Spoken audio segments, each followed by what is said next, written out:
Hey guys, so before we get into this episode, I just want to make a quick announcement to say for the next few weeks, what we're doing is we're changing up the way we're releasing Freshly Grounded episodes. So as you guys know, we release episodes every Friday, or for Patreons, we release them every Thursday, one day early. So what we're going to try for the next couple of weeks is to release episodes as and when we record them. So rather than maybe recording one episode on a Monday and waiting till Friday to release it, we just record them as we shoot them. So the hope or the hypothesis is that we're going to record more episodes more regularly and be able to put more content out for you guys. What we're looking out for over the next couple of weeks is two things, and these two things will make us go back to releasing them every Friday. And those two things are, A, if we actually find that we're releasing episodes less often, we don't want to be at a point where we're not even releasing one a week. And B, if it's something that you guys don't love. So let us know how you guys feel about it over the next few weeks. Give it some time to sink in. But hopefully we'll be releasing more episodes more regularly. But it also means that there won't necessarily be an episode out specifically every Friday. So to keep up to date with our episodes, subscribe to us on YouTube, youtube.com/Freshly Grounded, and on Apple Podcasts by searching Freshly Grounded, so you can be up to date with our episodes. And if you're a Patreon subscriber, or if you want to be a Patreon subscriber, you will still get every episode early, and you will still get every episode ad-free. So we'll still release the episodes at least one day early for you guys on the audio, and they will still have no adverts in them. And with that being said, guys, I hope you enjoy this episode. So Uncle Cam is not my actual uncle. He is an uncle of one of the guys that we know, Hanan. And what's inspiring about Cam is that he's in the older generation. So he's like our father's generation, right? Like I'm not going to say his age actually, but it's like our parents' generations, where I'm talking about myself. But he's very inspiring. He keeps himself fit, he keeps himself healthy, and he's really into cycling. I know we had the Tour de Hajj guys in before as well, but he's not related to Tour de Hajj. And what Cam's doing is he's basically doing his cycling in Bangladesh coming up. And I've actually got the leaflet for it here, actually. He's doing it in Cox's Bazar and in Sylhet. And he's traveling 350 miles on his cycle. And the reason he's doing it is for the street children in Bangladesh. So to help provide them with safety, with homes, with food. And there's, as we already know, we mentioned in the podcast before, in one of our episodes, the street children situation in Bangladesh is very, severe, in that there are a lot of children on the street and they're being pulled out of school, or they're not able to go to school because of they're having to work on the streets to provide for themselves, to provide for their siblings and their families. And so Kamran is raising money for this by doing a cycling tour. So you can donate to that. He has a target that I believe we can achieve together. And you can donate by going to muslimgiving.org/TDB. That's muslimgiving.org/TDB. Or you can go to paypal.me. So paypal.me / well, do you know what? I'm going to put that, that's a very long link. So I'm going to put that link in the bio. So the different ways you can donate, I'm going to put it in the bio. But other than his cycling, we just speak about kind of his relationship with his children, because he's got two boys who are kind of our age. When I say our age, I mean my age. And I'm just interested to kind of hear from the perspective of someone who is in the generation above us, how he feels about social media, how he feels about raising children in this day and age, and just kind of general chit chat. So I found this talk really fun and inspiring. I hope you guys do too. And without any further ado, this is Freshly Grounded with Kamran Malik. And welcome to Freshly Grounded, the brand new podcast by best friends Faisu and Sam. Huh? I said welcome to Freshly Grounded, No, after that bit. the brand new podcast And after that bit? by best friends Faisu and Sam. Really? Okay, so first of all, what can I call you? Because what obviously comes natural to me, because you're Hanan's uncle, is uncle. Yeah. Can I call you uncle? Do you feel offended? No, not at all. You can call me uncle. Okay, we'll go with uncle then. But for the brothers and sisters listening, what would they call you? Some call me Cam. Some call me 135. 135, okay. Some call me Malik. Fine. Some call me Malik. I've got all sorts of names. I can imagine. Yeah.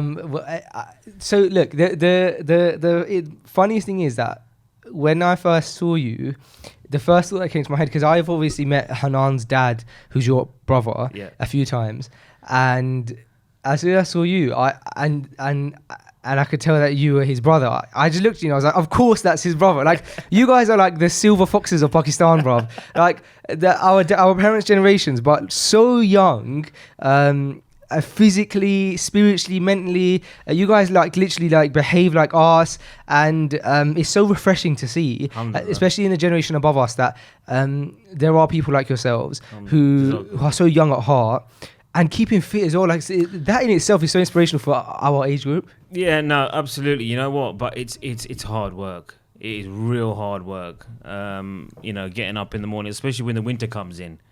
I do 3 times a week in the gym. Really? So I'm in the gym by 5 a.m.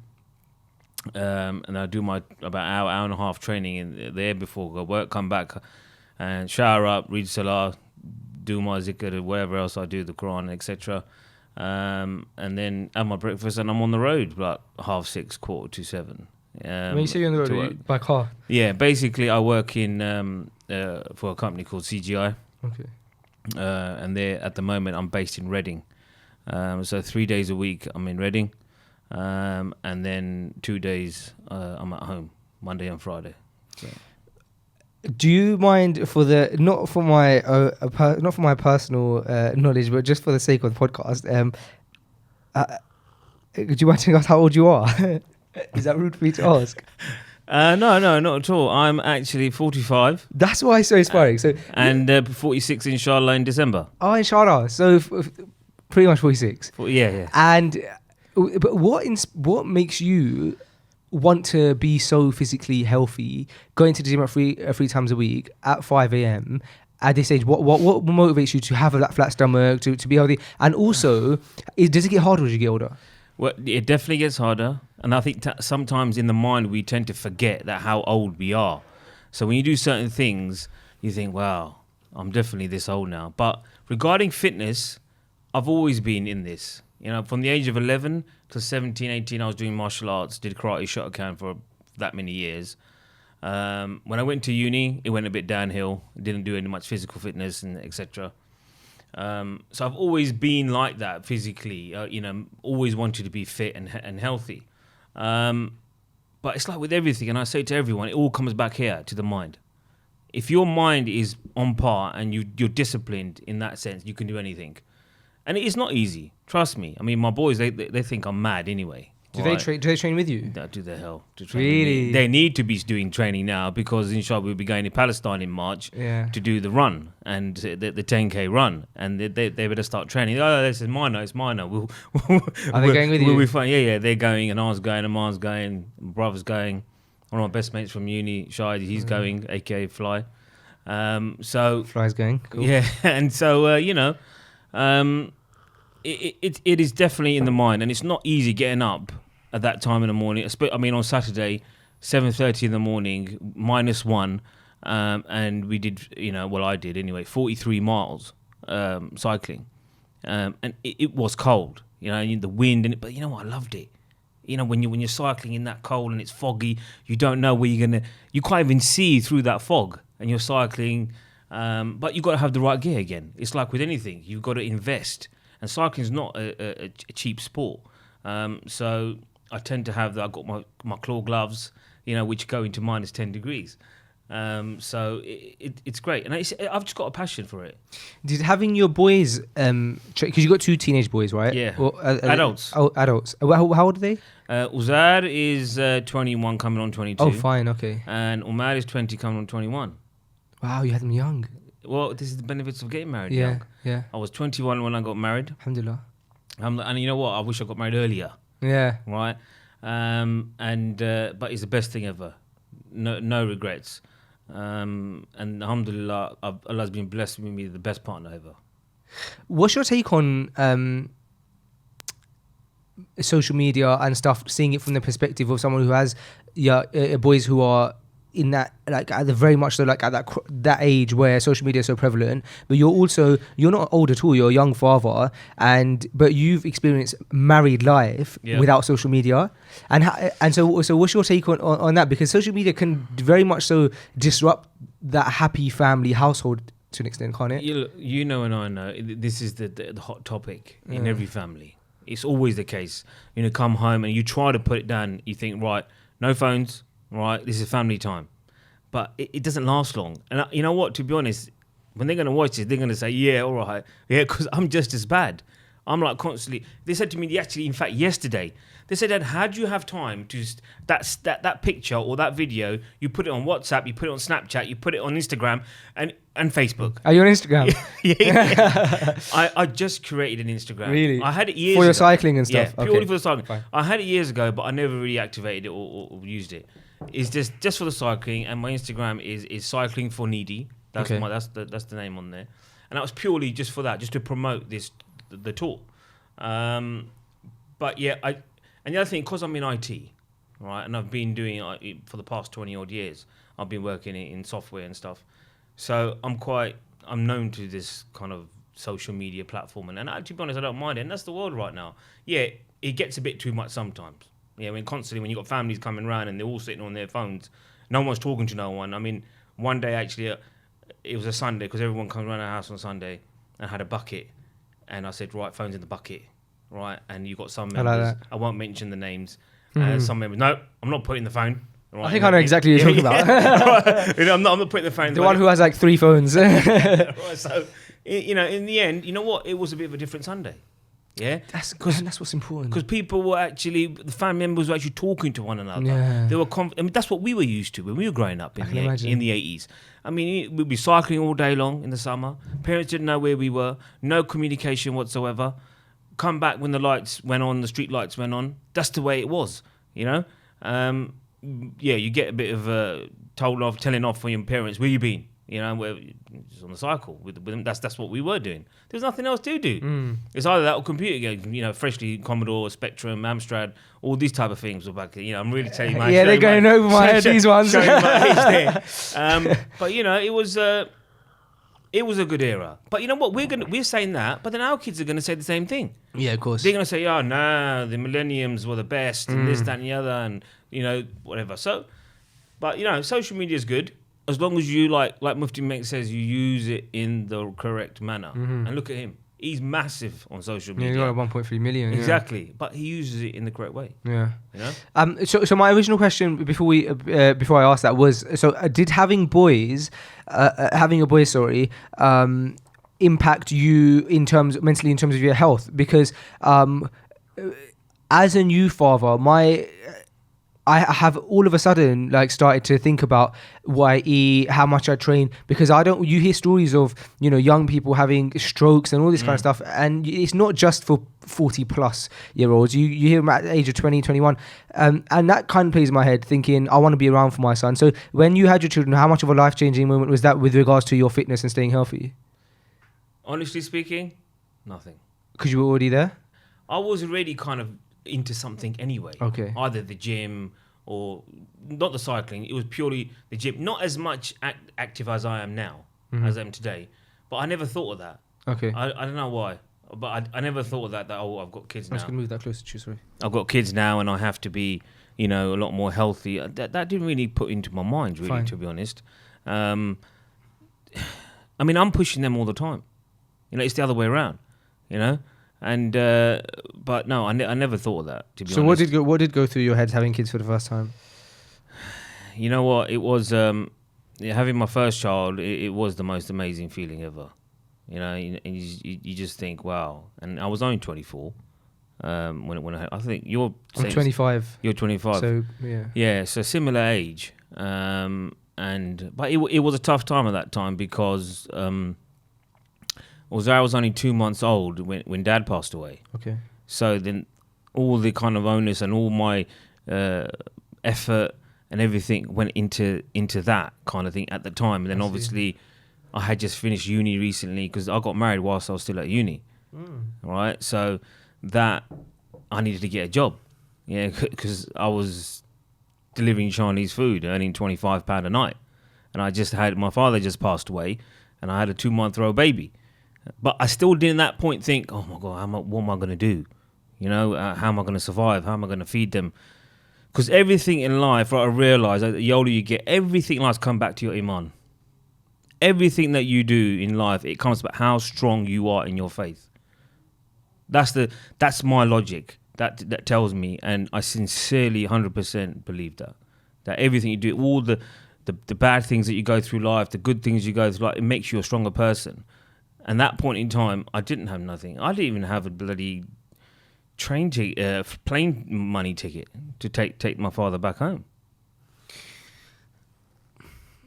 It seems like because my uncles are the same age as yourself, and they're just as young at heart, and it seems like with that generation just above us, there's a certain level of grit and hustle that everyone had at a young age. Like you said, you were delivering Chinese food, and you weren't complaining, you were getting by, and you were kind of grafting. But a lot of people then have a level of like perhaps frustration at the younger generation because they are a lot lazier, right? Or that's what it comes across as. I want to say they're a lot lazier because that's painting everyone with the same brush. But some people can have that complaint, right? You don't seem to have that. You seem to have a very positive outlook on life and on the younger generation, and you actually seem like someone who wants to help the younger generation rather than just beat them for... Yeah, you know what? Absolutely. I'm always out there to help. Some people say I'm a bit too strict, right? And I'm a bit too harsh when it comes to certain things. But, you know, I mean good. Yeah, at the end of the day, I just want the good for everyone, you know, and I try my utmost best to help as much as I possibly can. And if it's in my remit, I'll do it. That's just the way I am, and I don't want anything in return. At the end of the day, and grafting is something which makes you a better person. It makes you a stronger person. You know, I've done all sorts of jobs. I used to do factory work, starting at 5, finishing at 1, 2 10-minute breaks. Yeah, wow. I did that for a bloody long time. And I've done taxi work. I've done pizza. I've done everything. But alhamdulillah, it's like, it has to go back to the iman and how strong you are and how much faith you have in Allah subhanahu wa ta'ala. When did you find that attachment to your iman? It was more when I was at uni. Okay. I ended up with a bunch of brothers who were on the deen, you know, who were praying with salah. Because let's be honest, when we were growing up, there was no Islam. Yeah, there was no deen. I only knew a handful of people in Watford who were praying. That's a fact, you know. It was either Eid prayers or Jummah. You know, even sometimes you can't remember Jummah. But now it's obviously a lot more prevalent now, you know, and the deen's there, Islam's more open and everyone's on it. But it was at uni when it happened, and alhamdulillah I started praying, doing the salah and stuff. Not as much into it as I am now, but you always it's a struggle. It always is. Is that what encouraged you to get married so young, though? No, not necessarily. To be honest, you know, it wasn't a typical thing. We went back to Pakistan, and this is the truth, 100%. Wallahi, the truth. Right next door, I can hear my grandma and my mum chatting about my rishta, right. And I could hear them say, no, my mum said, no, not yet, right? And until he finishes uni, he gets a job, he starts earning, blah, blah, blah, blah, the usual stuff. Of course. And I was like, yeah, right, yeah, I'm so sorted, right? She's on my side. Yeah, got a few more years at uni. But then I had met my wife there, right, to be, and I thought, you know, I really liked what I saw. Yeah. And the biggest thing that I liked about her, that she had a lot of patience, a lot of sabr, right? And I thought, you know what? I can live with this woman and be with this woman for the rest of my life. Wow. But it still didn't happen. It was only until my father, may Allah give him Jannah, he phoned me up. I was in Lahore, and he goes, right, I want you to do the nikah and come back. I went, what? Right? And I said, what are you talking about? I go, it's decided. Mum decided. She goes, forget that. I want you to do the nikah and come back. Because Dad was quite ill. He was a kidney patient. He was on dialysis. He lost his kidneys, etc. He went through a lot of bad patch. So he was on that for 10 years. He was at the age of 46. He had his first heart attack. He was actually driving whilst having the heart attack from Edgware to Watford. Was he like you guys, you brothers, like young and fit? No. Okay. Yeah, he was young. Obviously, he was fit, but he used to smoke like 30 fags a day and eat all sorts of nonsense, kebabs and coke and all that stuff. So he wasn't the fittest, to be honest. Physical exercise, that's what that generation compared to us. Yeah, they're a different breed as well. 100% respect to that generation, but they didn't do the physical exercises that we do today. So yeah, anyway, Dad said, he goes, look, you know, I want to do it, and I said to myself, you know what? I've got no problem with that. At the end of the day, because I like this lady and this woman, my wife to be. So let's make it happen. So 19th of January 1995, we had our nikah, even though she couldn't remember when she landed at the airport. All right, and yeah, and then the next day I come back to the UK. Right, They seldom make stories like that anymore. I went to Pakistan, saw my wife. I fell in love with her patience. but no, it was a tough year when she wasn't here, obviously. And then March '96, alhamdulillah, she came, and then July '96 we had the walima. And yeah, in alhamdulillah, 23 years next year, inshallah. Wow. Well, yeah. So alhamdulillah. May Allah bless your marriage Ameen. and keep it going. Ameen. And allow you to be spouses in Jannah. Ameen. Absolutely. I do wind her up by that. I said, listen, you know what I mean? I hope you're going to be there with me just to wind her up now. Just bless her. She's good. She's good. Oh, man. Let's talk a bit about the cycling then. So you, have you heard of Tour de Hajj? You must have. Yes, absolutely. Have you spoke to them before? Anything like that? I know. Dahid. Okay, so Dahid, they came down to Freshly Grounded. We did an episode with them just before, earlier this year, but just before they did their date set off for Hajj again. And very inspiring people, man. And people really, really enjoyed that episode. And then I realized that there's a whole community of people like yourself who are really into cycling, but not only into cycling, but actually cycling really, really challenging. First of all, in challenging conditions and challenging in terms of the length that they travel on their bikes, and then do it for a good cause. So, what got you into it? Let's start at the beginning. All right, how it all started was basically is a family event. Okay. All right, me, my brother, my sister-in-law, and the kids. We'd go out every Sunday, do like a 5-miler, 10-miler, right? And we had our mountain bikes then, etc. And we used to do that every Sunday. And then what happened one Sunday, we just don't know why, we ended up in Harpenden, right, with all the kids. And I think my younger nephew, Imad, he must have been about 10, 11 at the time. Harpenden, is that in Hertfordshire? Yeah, just near, so all past St. Albans. Fine, yeah. And on the way to Luton. So that's roughly about 30 to 35 miles That's quite far there from and back. Watford. Yeah. So we're coming back, and bless him, he just stopped and he just threw his bike and he goes, I can't do this. I can't do it anymore. Imad. Okay. He goes, I can't do this anymore. Oh, how old was he at He that was time? young, man. He was only about 10, 11 years old. Yeah, because he's only like 16 Yeah, now. he's only 16 now. Bless him. And he wasn't like the height that he is now, mashallah, right? So he put it, and I said, you know what, this is bad. I mean, he only had a BMX as well, bless him, right? And so then they said to us after that, you lot are mad, right? All the kids said, we're not coming with you no more, right? And I said, mate, you generation ain't jack. You know what I mean? You meant to have this. You ain't got no energy. Look at you. Then I started it all this meal on him, like proper army talk. And I go, no, we're not coming with. So then it was just me, my brother, my sister-in-law. So we carried on doing it. Then I found a charity called CFC who raise money for children with cancer. So I said, this is a great cause. We cycle anyway, right? So let's just carry on our cycling and raise money. So alhamdulillah, we raised money for this charity, and that was done. Then slowly but slowly, my sister-in-law and my brother, they started fading out. Then they cycling more. They were more interested in other things and stuff. Some days they do their fitness and everything else, whatever else you must know anyway. Yeah, he's got a gym in his garage, doesn't he? Yeah, he does his treadmill and weights and stuff and etc. And my sister-in-law, she's well into her fitness and gym and all that. So they faded out, but I carried on, right? So then I went to the next level and I bought a better bike, a proper road bike. Bought a road bike, all the gear. You know, my mate's always taking me come out, even now, all the lycra and stuff that I have to wear and all this. Because it helps, and you got to wear the right gear. That's why you shave your head, isn't it? To be more aerodynamic. That's the only reason, right? Mate, I wish, mate. Look, I'm bald completely, mate. I lost it, started losing when I was 18. Oh, man. Yeah. But, you know, if you saw the pictures of what I used to look like, you ain't going to believe it. I'll show you some. Yeah, you have to show me. Yeah, I'll show you. And basically, I carried on, and then just on my own, yeah, Billy no mates, right, just me, myself, and I. And I quite like it like that, to be honest. Sometimes I'll do mad ones. Like I'll go out on a 50, 60 miler on my own. And people say, on your own? right? You know, you need some sort of support. What about if you get a puncher? What about if you, okay, what if? Okay, if it happens, it happens at the end of the day. You know, I've got all the right gear if I have a puncher, and I know how to change a tube, whatever, blah, blah. And then all of a sudden, Muslim Charity is the charity that I work with now, right, that I'm part of. Okay. They basically, they got this, that they're going to give out bikes, to brothers, right? So create the brotherhood, get exercising at the same time, also do the challenges and raise money for good causes and for the needy. So that started, and there was a brother in Watford called 40's who was heading that up. He found out that I do a lot of cycling. I've known him since he was little.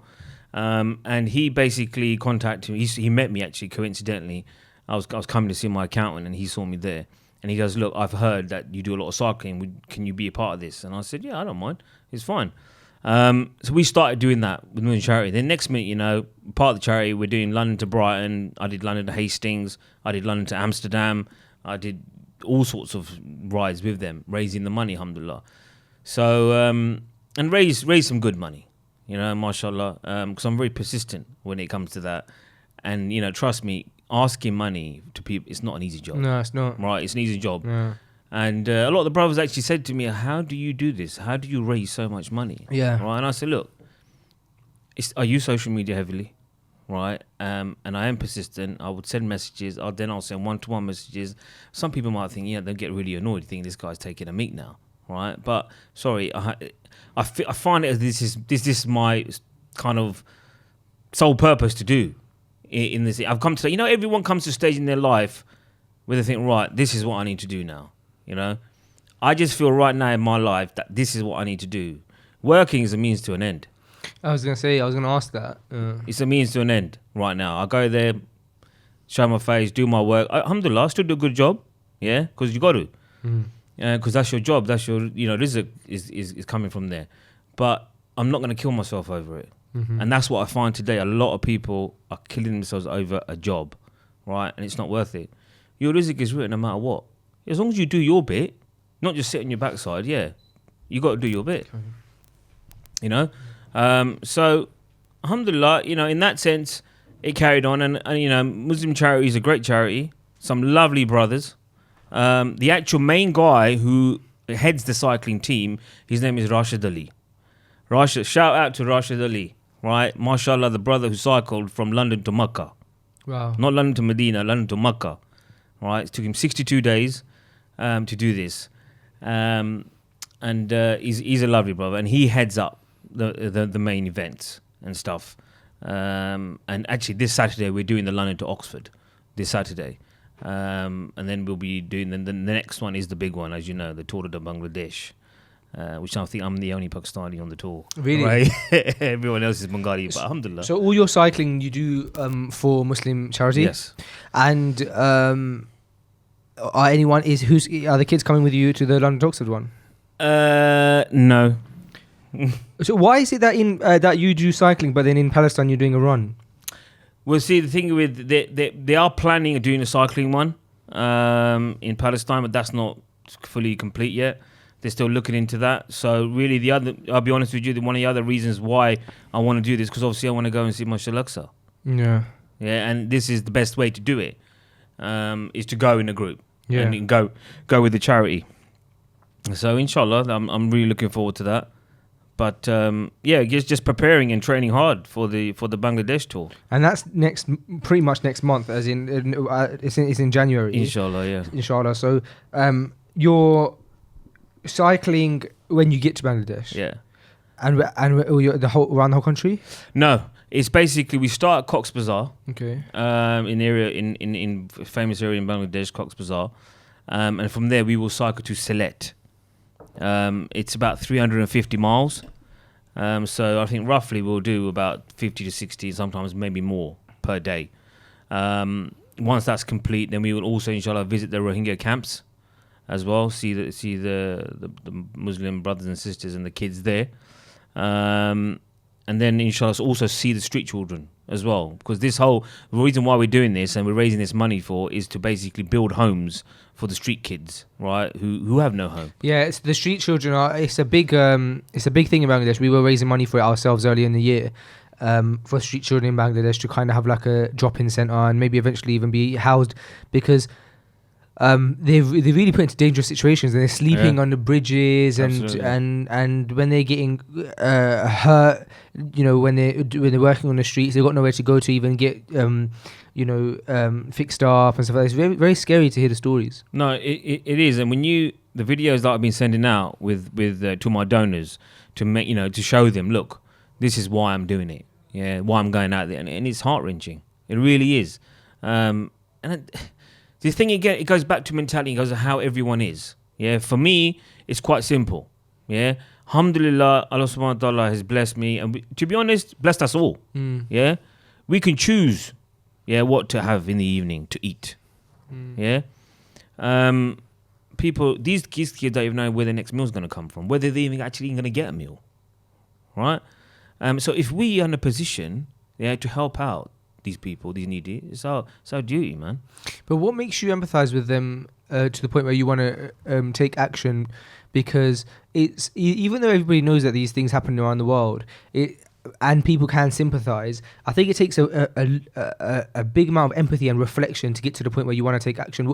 At what point do you get time to sit and think and put yourself in the shoes of these children and the shoes of the people that you're helping? Do you get that time to reflect? It's always in your mind. It's always, you think you always should look below you. Always look below you. And this is a hadith as well. And you should always look at the person below you, and if you're in a position where Allah subhanahu wa ta'ala has given you the blessings to help out someone, they're giving you health, they've given you you're in a financial situation where you can do this. Because don't forget, I just want to make this quite clear, a lot of people tend to think that the charity pays, for me to go to Bangladesh and me to house, and no, it's all coming out of my pocket. Really? Yeah, I've paid £551 for my ticket, to Bangladesh, Then the fees will be paid out of my pocket, to the accommodation, the food and everything else. So each cyclist who's going, to Bangladesh, this money that they're going to pay out of their own pocket to get there. Do people ever say to you, look, let me cover your flight and stuff like that? No, not really. Oh. I'll be lucky. It'd be great if they did. But alhamdulillah, mashallah. But as you're doing it for the sake of Allah, and your risk is what you give from one hand, the fact that your risk, giving sadaqah doesn't remove your risk, or doesn't lessen your risk. It increases. Yeah, the more you give, the more Allah subhanahu wa ta'ala gives, and He gives in tenfold. And funny thing, you mentioned that just a couple of days ago, I was at work speaking to my colleague Rob, right? B Swings. Right, aka B Swings. Yeah, he's gonna love that. What's the likelihood of Rob watching this podcast? Probably low. It would be very low, but then I'm gonna push it out. Fine. Right, to all my my English buddies. Good. Right. Anyway, so Rob, right. I said to him, Rob, have you donated yet? And he goes, What? I said, have you donated to my cause?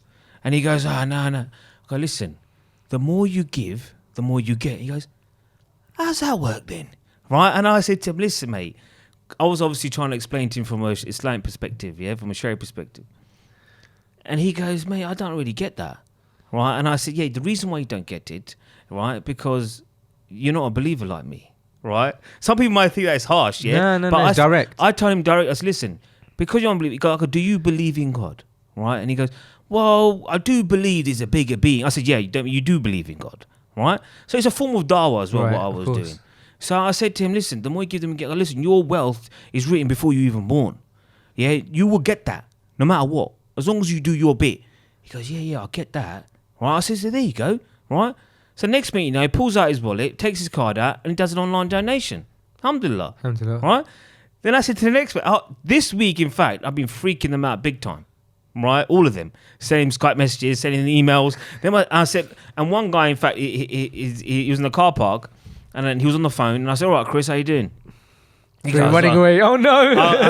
I go, you know what? I can see something happening here. I just get that feeling, man. Yeah. I'm not, whether it's Allah makes it your path easy. Of course. Right? When you got good intentions. So I go, well, you're right, Chris. And he goes, mate, no one wants to work. I'm chasing all these people, no one wants to work. You got to pay the bills, haven't you?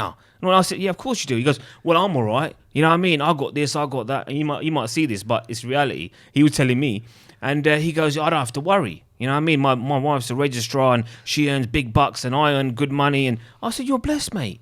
I go, in that case, give me some money. Yeah. Right? He goes, what? He goes, my mum always says that, give me some money. I said, you should be giving your mum money as well, mate. Right? So next minute, you know, he goes, oh, all right. He goes, I'll support you. I'll give you 50 quid. I'll give you 50 quid. I said, don't forget the gift aid and the admin fee. Right? And yeah, alhamdulillah. You know, and I was still chasing him. Right? And even in the lift, I go, have you done it yet? And he goes, yeah, I'll do it. I've got some meetings. I'll do it. I swear I'll do it. He goes, I was born in Birmingham and raised in Island Rock and I went into a Muslim school. I went, hey? Right? I goes, yeah. He goes, they used to make me bow down and stuff and touch my head on the floor. I went, what? Right? He goes, yeah. He goes, my mum came and said, you can't do that. You can't allow that. You know, he shouldn't be doing that. And I said to no, mum, I want to do it. Let me do it. I want to see what this all is, what's it about and stuff like that. So I come across all sorts of people, right, and stuff. But it's just the way it is. Every individual's different.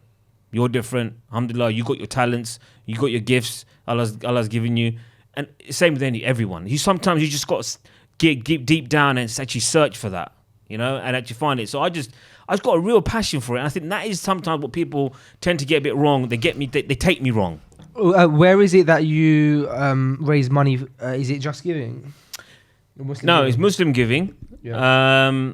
It used to be Just Giving. We had the founder of Muslim Giving on this podcast a few weeks back. Acha, alhamdulillah. Yeah, so it's Muslim Giving. In fact, I had a meeting with him yesterday. Yeah? How'd it go? Yeah, went all right. It wasn't about Muslim Giving. Okay, so muslimgiving.org / TDB. Okay, so is this the overall one? No, this is just me. This is just you, yeah? Cool. So alhamdulillah, in a month, I've nearly raised 6,000. Wow, £5,035, okay. And that's for 70 donors. Including gift aid. And your target is £10,000. Yeah, alhamdulillah, you know what? This time, it's been a big one. I mean, Amsterdam was about 4,800. Brighton was about 3,800. Hastings was nearly 5,000. So alhamdulillah, I always raise the most out of all the cyclists. And this time around, I thought, you know what? Let's up the game here, right? And try to get 10,000, inshallah. Well, let's see. So for anyone who's listening who wants to support Uncle Cam on his trip that he's going next month, the target is £10,000. You're 50% of the way there. Let's see if we can, through this episode, hit the other 50%. Inshallah. Inshallah, that'd be amazing. That'd be truly amazing. I'm going to read this thing here. So so you wrote this. Assalamu alaikum all. The time has come for me to do another challenge. This is the biggest one I'll be doing today. I'll be flying to Bangladesh with Team MCCC on the 10th of Jan and embark on a cycling journey from Cox's Bazar to Sylhet. It's going to be a tough 350 miles, but inshallah, with your prayers and my hard training, I will do it. It's good you added that. My difficult training. The main reason for my motivation will be removing these poor kids from the streets and prostitution and building them a safe and more solid foundation. Now, I cannot do this without your financial support. My target this time is the biggest, but I know I can rely on you all to help me achieve this. We are blessed in many ways, and the list is endless. Let's all be a part of this amazing cause and make the dream come true for these needy children. May the Almighty bless you all. Bear love, your brother Kamran. That's amazing, bro. And so those listening, the link is muslimgiving.org /TDB. Tango Delta Bravo. Yes. I didn't notice that. And like Uncle Cam was saying, your risk is written for you. So it's not going to affect how much you intake anyway, because it's already been written. Absolutely, 100%. Which is such a difficult concept sometimes to even put your head around, isn't it? It is, and that is the problem sometimes, which I try to, for myself, because I think to me it's quite straightforward. Right. But for other people it's not. And I'm not saying that people don't donate and people don't do charity. Of course they do. Alhamdulillah, Muslims are the biggest charity donators ever. And I do know, donor fatigue does kick in. Right, so when I send my broadcast out to like 250, 300 people, they must think, oh God, not Cam again. Right? What is he doing now? But I'm not putting a limit on it. I'm not saying, right, I want £50 or I want £20 or whatever. Pennies make a pound, right? And it all adds up. So, and you should never assume, this is the biggest problem with our people. We always assume. How do you know that person who gave £1 hasn't done 100 donations for £1? Yeah? And like people do monthly direct debits all the time. We all do, alhamdulillah, to certain charities or whatever. But just, pay something. And the thing is, they go, brother, there's plenty of time. You're going in January, right? And I said, yeah, that's right, but it's 10 grand. Yeah, exactly. And you know what I mean? And I want to get that before Yeah. I go. Yeah? So that's what I'm asking you. I go, what's the problem?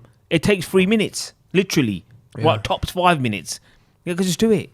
And they go, yeah, you're too much.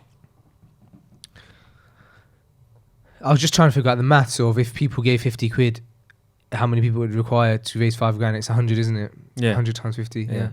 Did you get your maths? Yeah. Well, I got a D in my mock, and then I got a B overall. So You done yeah, right, mate. in that space of 6 months, I had to kick myself in gear. But I'm horrible at maths. Same here, mate. I didn't even get it. But who cares? No one in my entire, career has ever asked me, what did you get in GCSEs? What did you get in your A-levels? What did you get a degree? Yeah, it's true. And you have Allahumma barak, a great job in IT. So Yeah, I'm in cybersecurity now. How is that doing cybersecurity? Because that must be so prominent right It's now. the place to be now. Yeah, I right. can To be imagine. honest, there's a massive demand. Right, there's not enough cyber consultants out there. So if anyone is watching this and is thinking of getting into cyber, get into it. For me, I was contracting since 2003. I was working for myself, my own company and stuff. And alhamdulillah, In this field. no, in another field. Fine. It's called ERP software. Sure. JD Edwards, it was called. It's a specialist accounting software. Okay. It costs millions and it costs even more millions to implement. Fine. But alhamdulillah, that took me all over the world. Right? That Sweden, Norway, France, India, America, Qatar, all over the show, alhamdulillah.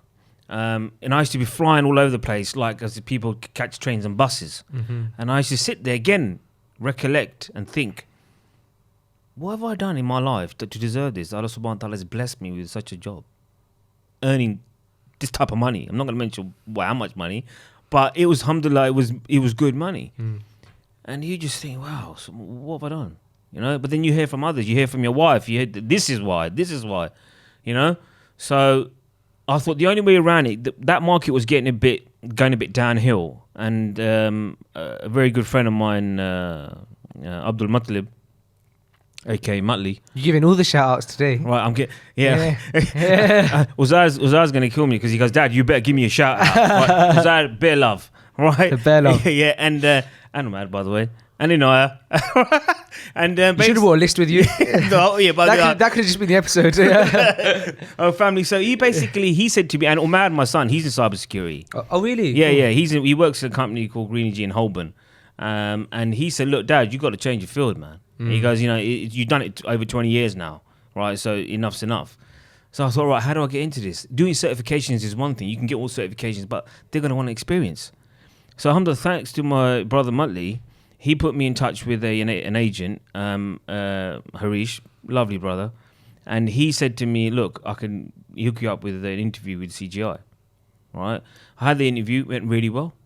At the end of the day, and I told them straight, look, I don't have the cyber experience, but I've been in the technical industry and the software industry and IT for years, all right? So I'm willing to learn, etc., etc. And they liked my attitude and stuff, and they offered me the job. Oftentimes you find that with jobs, that's what it is. They say you can teach skill, but you can't teach personality. And so just because you don't have a specific skill and you're looking to change your career, doesn't necessarily mean you're not going to get it because you don't have that skill. I think portraying yourself as a great person, showing that you're a fast learner, showing that you're a people person and you can communicate and get along with people, I think companies value that so much more. And now look, you've been in this field for however many years you've been in it for. January, this January 14th, it'll be 1 year. Okay. 1 year. So it's gone fast. Wow. But it's a great company to work for. Lovely bunch of people. And we have great banter, right, and stuff. And it's nice. That feeling when you get in your car in the morning, right, and you're driving to work, thinking, you're good. Right, and you got a smile on your face, not like, oh, bloody hell, that's important, man. You don't want to have the Sunday blues every week. I don't want to go to work next day. If it's that, leave. Yeah, right? It's no point. I'm with you. It is no point whatsoever. So you go and it's nice. Sweet, alhamdulillah, it's again a blessing, isn't it? Monday, Friday, I'm at home, and then 3 days in the office. That's nice. So it's a good thing, and like I said, it's a means to an end right now. Yeah. But it's good. I'm training. They're giving me the adequate training. I'm working. I'm doing other certifications and stuff. In February, I'm going on a course. It's a good. I mean, it's 77,500 people in this organisation. Yeah. You know, 77,000. Look who just walked in the building. Oh. Assalamu alaikum. Wa alaikum salam wa rahmatullah. How you How you doing? doing? You good? Do you want to know the biggest compliment? No, I already gave him the biggest compliment. I don't think you'd better. I said to him, you and your brother, the silver foxes of Pakistan. You know, hi, Silver Fox They're the Philip Schofields of Pakistan. Yeah. You know what Nate said? What? I Hanan, Nate- sit down there. I got your mic off. on I the know. podcast. I didn't know it was Hanan's dad. Yeah. He goes, Hanan's brother. No, it's Hanan's uncle.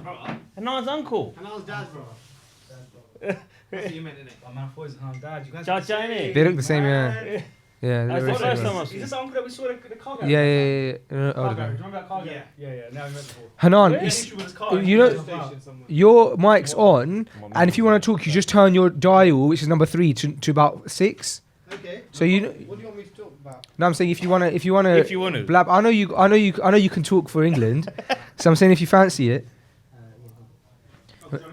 No, I'm good. he's got one already. Yeah, he's wired. That's the one. Number 3. You just dial up to 6 if you want to have a chat, I'm loving the new setup. and then back to 0 if you want to stop. Mashallah, very nice. Just make sure you don't change anything other than number dial 3. Come on, bro. I'm a professional here. Yeah. How you doing, Hanan? You meant to be here on time with your uncle, Nothing new there. and you're an hour late. Classic. It's an on for you, I isn't was it? up, I read my Fajr, and I was like, look, I'm going to turn up in the morning. And then I was on the sofa reading a book and I had a little nap. Yeah, because I spoke to you at Fajr time. Yeah, I was up. And then I had a little nap on the sofa and was like, oh no. Then once you check one email, before you know it, you're 10 emails deep. And then you're like, oh no, I better leave. It's interesting because your uncle was just talking about how Here now. he likes it when the family's together to make sure that nobody's on their phones. And I suspect that you're the biggest culprit. I'm actually alright with my family, aren't I? Yeah, he's actually. I do make an effort to Funny put it enough, away. he's actually not as much on his phone when he comes round than compared to the others. To be fair, You know what it is? Because You I don't mostly see see me. family on Sundays or the weekend. Okay. And that is my family day. So I make a conscious effort to be off my phone. How do you feel having a dad and an uncle who are so physically fit, and they're twice your age? I think it's inspiring and it's motivating and it's great. And, you know, my mum's the same. She's in the gym 5-6 times a week. That's insane. I'm working on it. No, I'm not gunning you. Are you it's saying, inspiring for me. Are you saying that I need to get fitter? No. No, I'm not gunning you. I'm just saying that It sounded like you were. No. well, I'm the saying question because, is though, what do you do for fitness? That's the question. I'm in the gym about on a good week. I'm in the gym about 4 times a week, and I also jump rope, skipping. Okay. I love it. Skipping's very good. Oh, I'm obsessed with it. I have there's this guy called Rush Athletics. He's Floyd Mayweather uses his rope to skip, right? Okay. And so we got in touch with each other, and he creates the best jump rope equipment ever. I'm not just saying that because he's now a friend of mine, and he sent me the jump rope mat, which is there. I've seen this. I do wanna Yeah, get and into I something. use all of his ropes, and I've got his gear and stuff, and I'm just obsessed with Do you know how to do the whole? all of it. Do you know what it is? The reason I'm so obsessed with it is because I finally found a form of cardio that is first of all cardio and it genuinely helps you lose weight, but it's fun and challenging because you do start and you can't even do like a basic jump, and then when you start learning the tricks, and you can always improve. So now, even though I can do some tricks, that you can always look better at it. You can always learn more. So last time I was with him, because sometimes the other day he lives in South. So the other day when I was in South, I went and visited him at his house, and he was like, let's do a session. And so then he taught me another move, which is like when you're crossing over, but then when you're crossing over, you're still jumping crossed over. Very fun. I love That's it. the Rocky move. You know that, don't you? Okay, I didn't know that. Well, you know now. Yeah, but it's very, very fun. I love skipping, man. I want like everyone to get into skipping because it's so much fun and really It's gets tough. sweat on. It is good. It's very Yeah. good. You do sweat a lot. And it's safe as well because he's had 2 hip surgeries because he Wow. was quite a high level footballer before he would start skipping. And if anything, the skipping's actually helped him because his running quite impacts his hips quite a bit. It's a lot harder than it looks as well, skipping, I found. Very hard, yeah. And see also you videos look like an on idiot a lot. Yeah. You do though. You look really stupid skipping. And so even now, I don't feel confident enough to skip in my gym and stuff like that, which is a mental battle that you have to get over. And Rush, he's trying to get people to feel comfortable skipping in public. That's like his ultimate goal is to make skipping like what running is like. Like you just see someone running down the street, you don't bat an eyelid. He wants skipping to be like that because it's so powerful. But even me, I feel very shy to skip. I skip in here. Or in at my home in my garden. I feel like I've got my mats and stuff, but I very rarely will skip in the gym and stuff. It's just, I don't know why. Maybe you can show us later. I'll look stupid because now I've hyped it. I bet you don't. But you look fine. I would look. Maybe it's Jum'ah today. I've had a fresh ghusl. I'm ready to have no sweat. Hanan, you're going to Palestine. Are you? Yeah. How with your uncles? Have you done any tours with your uncle? I haven't, and I've always spoken about doing it. And I think with this Palestine trip, my uncle was messaging in the group, and as he doesn't stop messaging once he starts. And I was like, I don't know, I can't decide. I was like, I can't decide what I'm doing in March right now. And then I thought, you know what? Why can't I decide what I'm doing in March? And then my dad and my brother were like, we're going. And I was like, Aman and my dad. And I was like, well, if everyone's going, then whatever. Let's just do for it. you, it's just a motive. No, you know what it is? It's obviously, like, I've always wanted to go to Palestine. And it's obviously one of the most beautiful places to go. I did want to do all three at the same time. I wanted to do 3 mosques. I haven't been to Saudi before. I haven't been to Mecca or Medina. So really? We were planning as a family to do all 3. So it is a bit out of order that we've left my mum behind, because it was kind of her dream trip as a family. So we're now all going without her. But I'm looking forward to it. It'll be amazing. And I think even for fitness, I went to the gym yesterday and did 5.5K. That's a lot. Just to see if I can still do it. And How long did that take? It took about 38 minutes. Which That's actually, good. Is it? Yeah, because don't they say 5K in 30 minutes? I used to do it in 30. But yeah. cycling, running on a treadmill and running for real is a big difference. And that's it as well. So I think I might have to start going outside. You got to start going out. And hopefully if I do 5K a day, then I should be able to do 10K inshallah by March. Inshallah. I'm looking forward to it. It'll be amazing. I think it'll be one of those trips you won't forget, ever in your life. I think there's something nice about running in the winter, isn't there? Like in the cold, because you put you warm up, and then sorry, can you just red button that for me? Just the G7X. I think there is something fun about running in the winter because you feel the cold breeze on your face and your hands and but you said that earlier about cycling. Yeah, with the cycling. I mean, to be honest, I'm not much of a fan of running. Right, I find it quite boring. It is very boring. Yeah, but I do see that idea of in the cold and definitely. But I think what we're going to do once I've done the London to Oxford, get this out of the way, inshallah, we'll organise a proper family run on a regular basis so we get up to speed. What would your message be to people who are your generation, and they're inspired by the fact that you do keep yourself so physically and mentally healthy and fit? I don't even know what your diet is yet. Maybe you could talk to us about that as well. But they are not physically healthy. They're not physically fit. But they perhaps think it's too late now. They got big bellies, diabetes runs in their family, like it does for most Pakistanis. Yeah. What would your message be to those people? First things first, it's never too late. Yeah, we all can do it. It goes back to what I said earlier on. It's here in the mind. If your state of mind isn't there, then you can't do anything properly. You've got to be strong-minded, and in discipline is a key here. So I tell you, it's not easy getting up in the morning at that time in the morning, going to the gym. I went 3 times this week. Yeah, and I've never gone to sleep at 9:30, 10:15. Never. He knows that. I never do. What time do you hit this up? I'm usually like sometimes 11:30, 12 o'clock. Okay. Yeah, then I'm up again early. I only have like 4.5, 5 hours sleep. And they say that's not enough. You need more sleep than that. But if I sleep too much, I don't feel good, if you know what I mean. I'm one of them ones. I can't sleep much. But then now lately, it's like going back to the age factor. The older you are getting, you are going to feel it.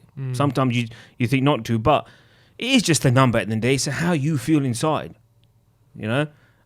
So when you're pushing that weight and, you've got like 190 kg or 200 kg on you pushing on the legs, you think, why we get it. That's nothing. Someone mate's got, is that it? Put some more on. I said, mate, whatever. Right? So you think, can you do another 50? Yeah, can you push it? But you don't want to push yourself too much, But yeah, anyone can do it, and you've got to do it. I've got so many brothers who have got the bikes, that Muslim charity has given them, but they're not cycling, And the main terms and conditions is that you've got to record it on Strava, so we know that you're actually cycling and stuff like that. And it's funny, you phone them up and say, brother, I need the bike back, right? Because it's an amount of the charity, and you're not cycling. Bro, I'm cycling, man. Right? I said, bro, I've just checked your Strava. You've done 30 miles in a year. I go, I do that at the weekend, if not more. I go, well, what is this? So it's that mentality again, and and you got to have a passion for something. Everyone's got a passion. You got this passion for the rope, the skipping, and everything else. And Hanar's got his passions. We've all got our passions, But at the end of the day, you got to pursue it. And I think it has a character. Everyone's character is different. Some people is that they're normal. Yeah, okay, go to work, come home, see the family, eat, sleep. That's it. That's going to be their life for the rest of their life until they're 6 foot under. Some people don't want to do that. They want to go the next phase, and they want to accomplish something. They want to achieve something. They want to leave a legacy behind. They want to do something, the greater good at the end of the day. And obviously don't forget, keep that balance. It's deen and dunya, but unfortunately today it's dunya and deen. Yeah, it's the other way around. Don't know how you got all this. Alhamdulillah, always the blessings, because without Allah, we are nothing. I know we're tracking the conversation back to, we're kind of like going back and forth to different topics and bringing topics. It's not very linear, but I do just want for a second go back to your boys, because I know that like we said earlier, you and your brother are both kind of who's older? Have you and your brother? Careful. You both look around the same age though. No, he's older. Really? Even though everyone says I'm older. No, you both look very young. His daddy is grey as well, isn't it? Yeah. Yeah, he's grey, mine's white. But you brothers have young boys who are like in their early 20s and stuff. And so how have you managed to keep a relationship with them that is like kind of like being a father, but at the same time being a friend? Was that difficult? Because you do have that relationship, you could tell. Mashallah, yeah, we do. We've got that relationship, but with me, I mean, look, my brother's different. I'm different. In similar, we're quite similar as well. In our mannerisms, in our etiquettes, in our attitude, and maybe our harshness as well, in a sense. But we've always had that banter. We always had that friendly relationship, because you've got to. If you don't, and that's again, it comes from yourself, because if you don't have that friend relationship with your children, then it's not going to be like you want it to be. Do they feel like they could talk to you? Do they feel like they can communicate with you? Yeah, they communicate. There may be certain subjects or topics they might not communicate on. But even though I've made that always clear throughout growing up, that you can come to us and talk to us on any subject. If you can't talk to me about it, talk to your mum, whatever. But no, alhamdulillah, we've got that relationship. And sometimes I get to this extent, you think, hold on a minute, did you just say that to me? Do you know who I am? Right? I'm your dad, right? Yeah, all right, mate, whatever. So we've got that kind of relationship, right. And obviously I pick up the words of this younger generation. Yeah, right? love. Well. Yeah, all that. So we, back in the day, we had our, safe and seen, and we went into an argument once. He goes, that's not your word. I go, yes, it is. It's from our era. I go, seen and safe was from our era. Really? Right, yeah. And he goes, no, it wasn't. I go, yes, it was. No way. So, yeah, of course it was. I didn't think seen would be. Yes, it was. Really? Obviously sick. And some of the words that they come out with, I think that's just so stupid. I mean, seen is a bit, isn't it? Like, no, it's not. Right, anyway, let's not have a debate about that. Anyway, but so now, alhamdulillah, we've got a good relationship. Look, obviously, they're not going to, that's the way kids are of today. Course, and you have to have that difference that I am your parent and you're my children. It's always that fine line. Yeah. You know what I mean? At the end of the day, don't cross that fine line. Still know who you're talking to. At the end of the day, or, what the relationship is. But alhamdulillah, me and my brother, mashallah, I think we've got a good relationship. I could say that anyway. I mean, he's sitting here, he can say what he feels, but we've got a good relationship. And mashallah, I've got a great relationship with my nephews and my nieces as well. Just open, just have laugh and joke, banter, but they also know that, don't get on the wrong side of Uncle Cam as well. Well, they get a bit of a tupper. I think respect is the word, isn't it? It's, banter is important, having a relationship is important, being able to talk about things, but ultimately there has to be that respect, because they are elders, and that will always be. Thanks, Omar. The coffee came 2 hours later. Yeah, thanks for giving the coffee as we're finishing the episode. Yeah. We're both ranting about our marriages. Assalamu alaikum. But yeah. And I think going back to the topic before as well, where you mentioned to my uncle about is it ever too late? I think that's a very good point to make. And people are looking at him now thinking, well, look at this man. He's doing 30 miles. He wasn't doing it 2 years ago. Yeah. And that's important to say, is that he woke up one day and said, you know what, I'm going to change and I'm going to get fitter and I'm going to start this hobby. And that's what proves anyone can do it. Like, he can definitely show you photos of himself where he was overweight or he was unhealthy maybe 10 years ago. What would you say? So, no, absolutely. And, everyone fluctuates. And I think that's what's important, is that people who are watching can see his journey and think, well, you know what, we can do that because it's only a year or two of hard work. And look where he is now, But personally, I think there is no excuse. Yeah. I've got high cholesterol. Yeah, it's a hereditary issue. I've got L4 and L5 disc issues. Yeah. I'm under active thyroid. I'm just spilling out all my whole illnesses out here. But I'm just trying to... The reason why I'm saying this is because there's no excuse. It doesn't stop me, no. Wow. The wake-up call as well, wasn't it? Yeah. Yeah, exactly. Think to yourself, you know what? This is just nonsense. Like I tell you, I've always been through fitness. I've always been doing something. But even with these issues, alhamdulillah, I carry on. Does diabetes run in your family? Because I know it's prominent in Asia. Yeah. Father side diabetic, mother side heart problems. So we've got best of both worlds. Yeah. But again, death is something which is in Allah's hands. But if you want a good quality of life, then you've got to do something about it. Is that something that helps you reflect a lot and fix up? Like, do you reflect upon, like, the last time we met was at your mum's funeral? Yeah. What were we talking, 2 months ago? 7th of August. 7th of August. Very, very, very recent. Moments like that are moments that you never forget, and days like that are days you never forget. Of course. Do they have an impact on, how do they impact your life in terms of then moving forward? From the mum's death, or yeah. Like for example, even from then, have you had a shift in your mindset, or is it just now I need to go even more? Does it realign your why? Because everything you do, as you mentioned earlier, you're doing it because it all comes back to Iman. And so, do times like that reinstate that? For me, it's definitely, because again, death and losing a loved one, especially a mother. Yeah. If you don't have a strong Iman, or you don't have Deen, or you don't have a connection with Allah, you're gonna suffer.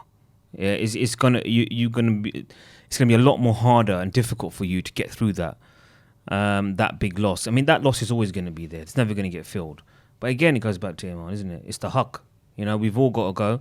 And it's the yaqeen as well. Yeah? That inshallah we will meet in Jannah. Yeah? That's a fact. That's what I believe in. And that's what gets you through. And look, you'll have your good days, your bad days. There'll be days where I'll be just sitting there on my own and I'll just go into one and I'll just burst out and crying and whatever else. There'll be in some memory or something, because she lived with me. Yeah, since Dad died 21 years ago. And then, she was living with me. So then mashallah, I've had the blessing that she lived with me. So we could do as much as we possibly could for her. And so those memories around the house, we've got memories and stuff. And, just even moving her bed was heart aching. You know what I mean? At the end of the day. But it's something that we had to do. We had to move on. And even in Islam tells us this. You have to move on. But you're never going to forget, obviously. That's just part of, because we're humans. We've got emotions. We've got feelings. Allah's given us this. But we have to move on. And the best thing we can do for them is do du'as. And that is also one of the reasons why I'm doing what I'm doing as well. Because the more I do, the more in sadaqah, the more jariyah, the more good deeds, inshallah, she'll get the rewards for it as well. And parents will get the rewards for it as well, inshallah. As well as for yourself, But it's never enough, Faisal. It's never enough. You can never do enough. And I think that's something which people need to think a lot more about. I don't like instilling it and ingraining it into people all the time, but just he's forcing it down our throats. No, it's we've got to do more.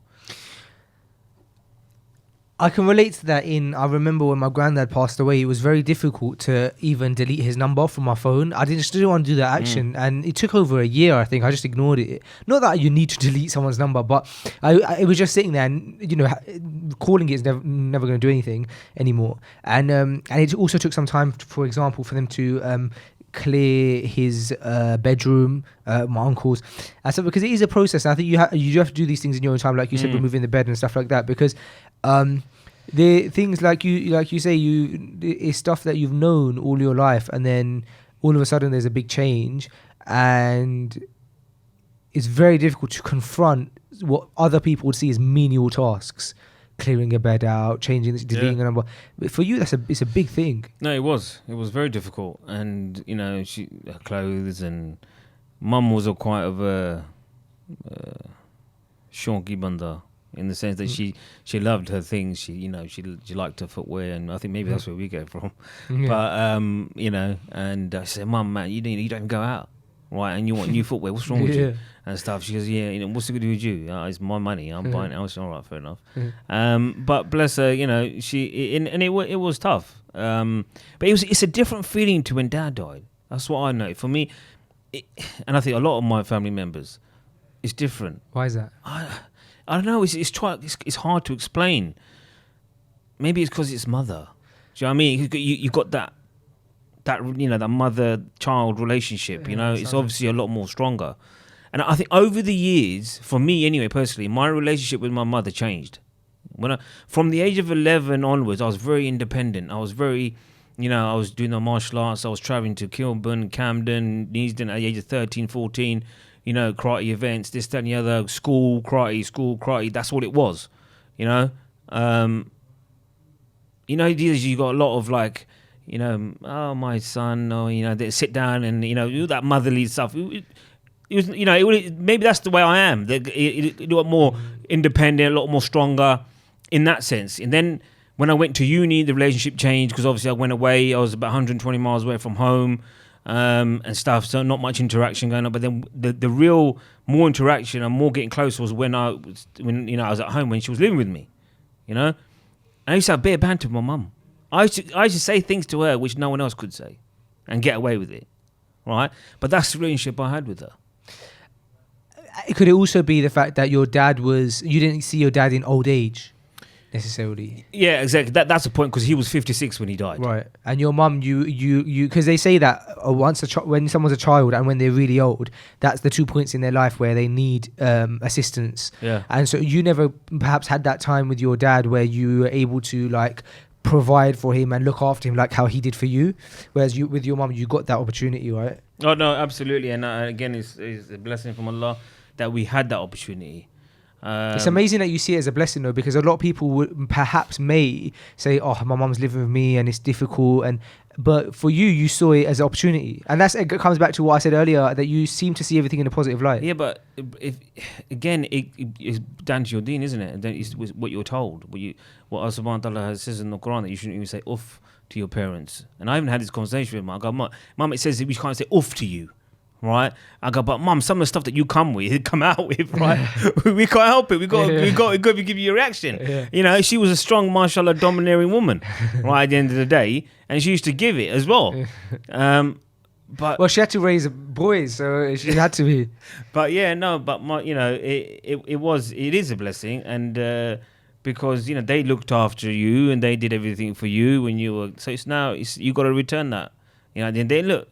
No matter what you do, again, so many hadiths about this, that no matter what you do, you cannot repay your mother. You know? So, yeah. Growing up in the 70s and 80s in London, or in Watford, as you were kind of mentioning, you said that there wasn't a lot of Muslims around that time, as opposed to there are now. And my uncles grew up in Ealing in the 70s and 80s, so it's kind of similar kind of thing. And they would always talk about how they had to deal with run-ins with skinheads, and it was just normal for them. And they'd leave school and go around the corner, and every day they'd be getting the bus. They'd be chased onto the bus, and they'd have to it was like, even my father-in-law, he was also raised in the exact same era, and he talks about it, how for them it's normal. Like, you come home, and by the time you get home, your parents see that you've been beaten up, and they don't bat an eyelid because they know what you go through. And obviously we don't experience that because there's a lot more Muslims and stuff. Did you experience those kind of interactions? Was it normal for you? Me personally, I didn't. Okay. My brother did. Was it because you were the skinhead? Yeah, I would have been a proper rough skinhead. Right? No, seriously, I was never called the P word. Fine. You know, I never got. I don't know why that was the case, but my brother got a lot of that. Yeah, and skinheads. There was actually one time we went Oxley Park in Watford, and I had the Tomahawk bike, and we were right at the top of the hill because it's a big hill, and so we go to the top and we'll cycle down. And next thing you know, we just like someone's throwing conkers at us, right, and they're hitting us our head, and we turned around, and there was loads of skinheads, right, wearing their green jackets and stuff, you know, the bomber jackets, green bomber jackets.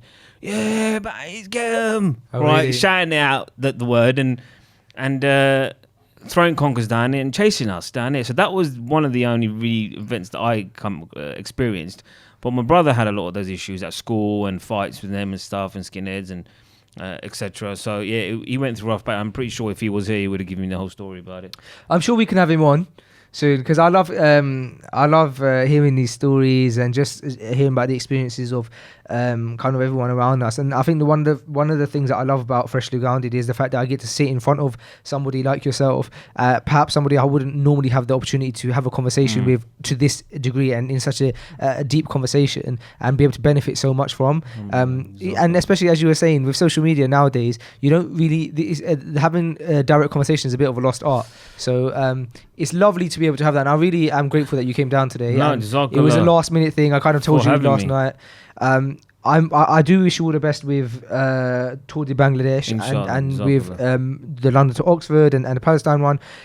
We have mentioned kind of in the middle of the podcast that if anyone wants to support the Tour de Bangladesh, they can go to muslimgiving.org/TDB. And I think that inshallah, you know, our listeners, you know, with Allah's permission, can perhaps really help to get that other 50% of the target. Inshallah, please do so. Is there anything that you want to say to those who are thinking about donating? Look, all I want to say is just, you know, please just do whatever you can. There's no such limit on the donation. It's a great cause. It really is. I mean, think about your donation, whether it's £1, whether it's £5, whatever, it doesn't matter. It's going to be going to these street kids, you know, who don't have a home, you know, and they don't know when the next meal is going to come from. They've been parted away from their family as well. Yeah.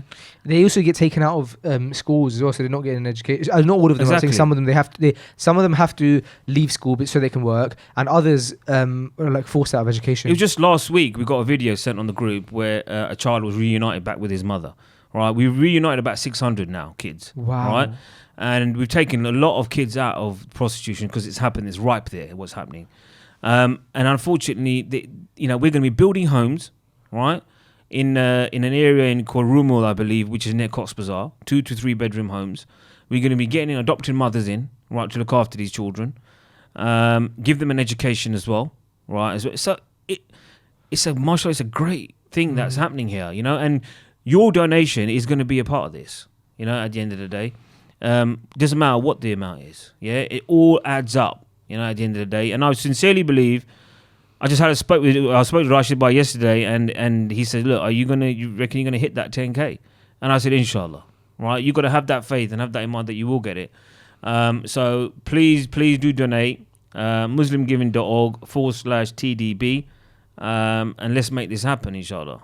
And we'll start with, and we'll from Freshly Grounded, we'll be donating £100 now, inshallah. May Allah reward you.